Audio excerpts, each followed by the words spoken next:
Hello ladies and gentlemen, my name is Brandon Wynn and this is Critical Failure. So we're on the video of the Narzagon? I think it's Narzugon. I want to say Narzagon because it's a lot easier. But the Narzagon are twisted, sorry about that, I had to adjust my phone. But they're like twisted, malevolent versions of paladins. They are paladins. First of all, they just have very sick and cruel packs of honor and stuff like that. They typically make deals with devils and other corrupted these ones specifically take pacts with devils, and they are corrupt and just evil as hell.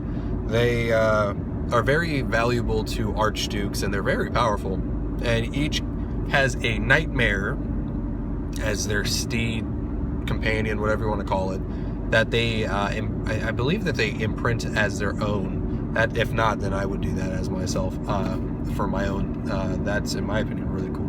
They are basically really strong champions and such, and really useful.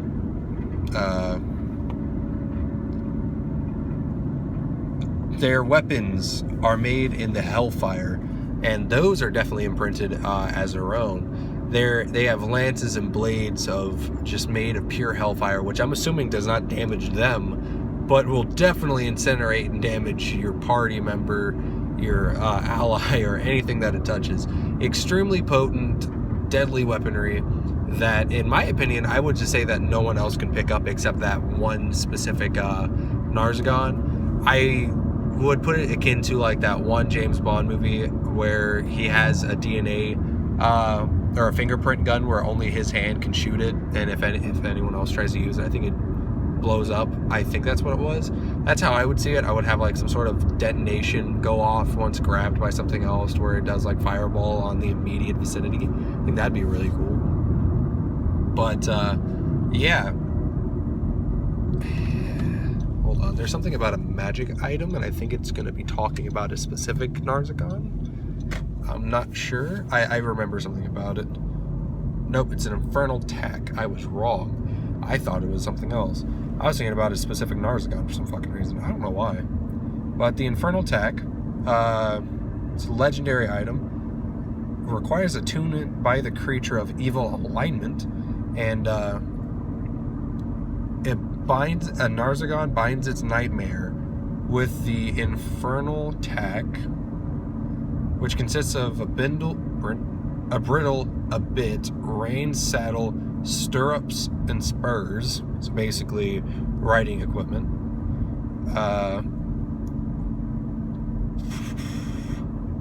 Whoever wears it, a nightmare equipped with it must serve whoever wears the spurs until the wearer dies or the tack is removed.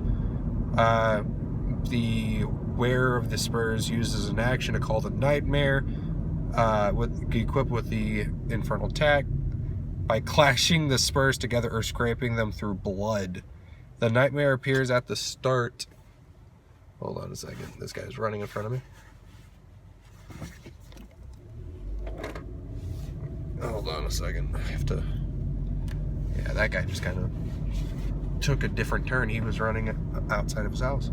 The nightmare appears at the start of its next turn within 20 feet. And it says some other stuff. I mean, like, I would use it however you see fit. I like having that homebrew aspect, and it's useful. I remember my friend, he had this really cool ability. It was Wesley, which I still have to make a video with him. One of his characters just had the only magical ability that basically did nothing but help us on a couple occasions, where he would just snap his fingers and like a grade alcohol of his choosing would just appear in his hands. It was really cool. I really enjoyed it. I found it really cool. But yeah, the Narzagon is a medium fiend, I'm assuming without its nightmare steed underneath it. It's a devil, of course, and it's lawful evil. Has an average AC of 20, average AC of 20, but it's a plate, armor, and shield. And it has 112 average hit points, 15d8 plus 45, and then its average movement speed is 30. I would put it as a 50 while wearing this while it's on the steed. Average strength, or its strength is 20 plus 5. Dexterity of 10, I would say 15 with the steed, but it's plus 0 without it. 15 is a plus 2. Constitution is 17 plus 3. Intelligence is 16 plus 3. Wisdom of 14 plus 2. And Charisma of 19 plus 4. Its proficient skills are Dexterity plus 5. Constitution plus 8. Charisma plus 9. And it has a proficient skill of Perception, which is plus 7. Which one's Perception? Is that Wisdom? So that means it has a plus 2 proficiency bonus. Let me see that's Dex. No, it's plus 5. I don't know how I got plus 2. I thought it was a proficiency of 4. Sorry, my bad. It's plus 5. Its damage resistances to cold, acid, bludgeoning, piercing, and slashing from weapons that aren't silvered. Its damage immunities to fire and poison. Its condition immunities to charmed, frightened, poisoned. Okay, I thought there was more. And then it has senses of dark vision up to 120 feet and a passive perception of 12.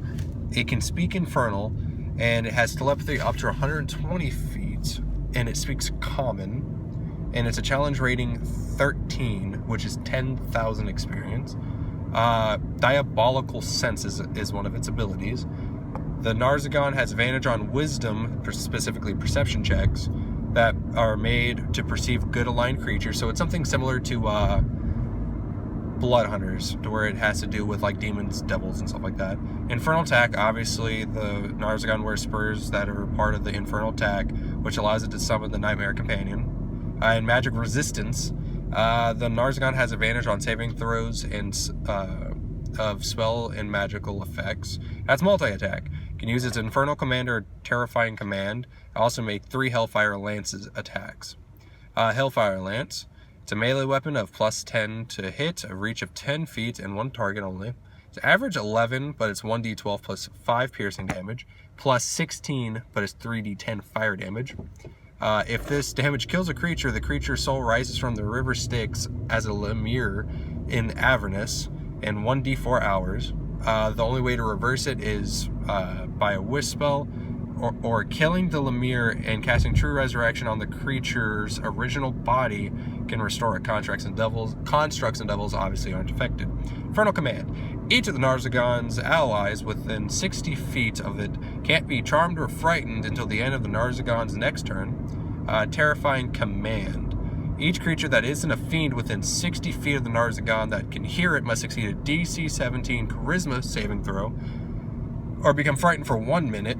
Very useful to be a Blood Hunter at that point.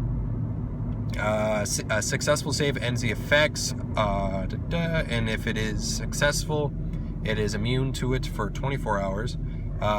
And they can repeat the save at the end of every other turns. Healing the Narsagon, and it's only once a day. The Narsagon, or one creature it touches, regenerates 100 hit points. This thing is actually really fucking cool. I swear to God, there was like a monster manual. I forgot what it was. I think it was the 5e monster manual where there was like, I think it was a Narsagon, where it was talking about there was a specific one that was known and it had a name and I forgot what it was, but it was really cool. And I think that's where I got it. But yeah, the Narsagon's really cool. I would definitely have these things. I would say that these are more common than Hellfire engines. So I feel like there would be a couple Narsagons that are kind of roaming around, kind of like Extreme Police in every layer of hell, and then, you know, just each Archduke having one. I feel like it'd be really cool. And then I could imagine like your player slowly turning into one, like not literally becoming a Narsagon, but like when you're playing an evil aligned paladin and say you want to make a second campaign similar to that of Critical Role, and you do a second campaign based off of that, your character could be dead in a Narsagon, or like, you know, the character that you knew at the time. I think that'd be really cool.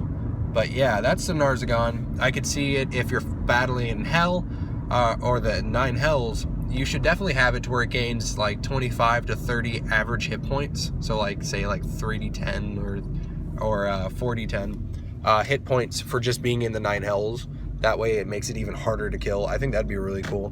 But yeah, that's it, guys. So thank you guys for watching. Please leave a like and subscribe as I bring you more content in the future. Go subscribe to my guitar channel, Luminescent Darkness, as I bring you more stuff. I'm actually I think I'm like most of the way done with the Blow Your Trumpets Gabrielle part. It's a very easy song, surprisingly, and I'm probably going to be doing some more later on, but I am going to be practicing and learning Until the World Goes Cold by Trivium next. So thank you guys again. I really do appreciate it. See you guys.